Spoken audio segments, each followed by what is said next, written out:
আজকে না সকালবেলা বানিয়েছিলাম উপমা। আমি এইভাবেই বানাই, এক সময় না আলু দিয়েও করি।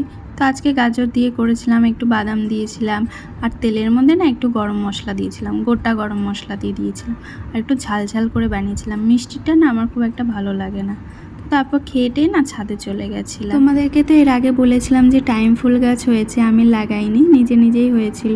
তো অনেকগুলো কালার হয়েছিল, তখন দেখাতে পারিনি, তো আজকে দেখালাম যে 3-4 রকমের কালারটা হয়েছে। ফুলের কালারগুলোও না খুব মিষ্টি কালার। আর আমার ভিন্ডি গাছেও না আস্তে আস্তে অনেকগুলো ভিন্ডি হচ্ছে। প্রতিদিন না 2-1টা করে ভিন্ডি পাওয়া যায়, তো সেগুলো তো আর রান্না করা হয় না, তো একটু সিদ্ধ করে বাবানকে দিই। আর আজকে না একটু আমের আচার করে নিয়েছিলাম। আগের দিনকে 2টো আম ছিল, তো একটুখানি শুকিয়ে আচারটা করলাম।